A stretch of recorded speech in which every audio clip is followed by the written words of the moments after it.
C'était en plein hiver. Nous profitions des fêtes de fin d'année pour passer quelques jours à la campagne, chez mon grand-père, et la monotonie des journées était à peine perturbée par quelques flocons précoces.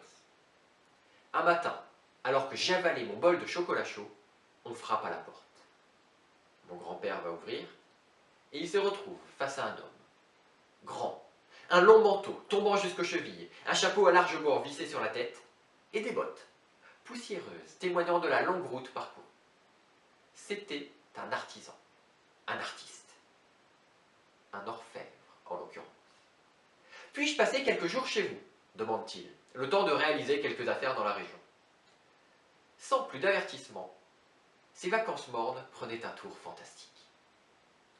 L'homme installa un petit atelier dans la remise près de la maison, et j'allais régulièrement l'observer. À mes yeux d'enfant de 4 ans, ses gestes étaient comme une danse, son travail comme un poème. Je constatais que pour lui, lier 2 éléments d'un bijou était aussi simple que de lier les 2 mains. Afin de remercier mon grand-père, il lui proposa de réaliser pour lui une chaînette. J'allais observer la création de cette chaînette.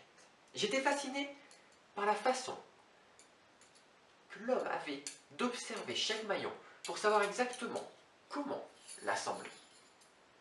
La chaînette était si petite, si fine, que j'avais constamment la crainte qu'un maillon ne s'échappe. Mais non, cela n'arriva pas. Son travail était bien trop précis. Je l'observais pendant des heures, fasciné.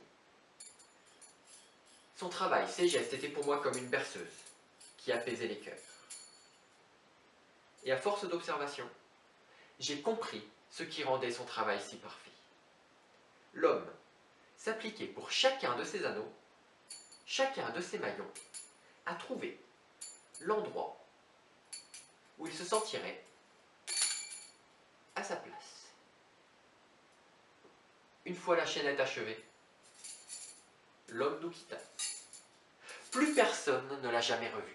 Plus personne n'a jamais entendu parler de lui à nouveau. La chaînette, elle a disparu également. Perdue, oubliée, détruite. Je ne sais pas. Quant à moi, j'ai retenu une chose de cette rencontre. C'est que ce qui est le plus important, c'est que chacun se sente à sa place.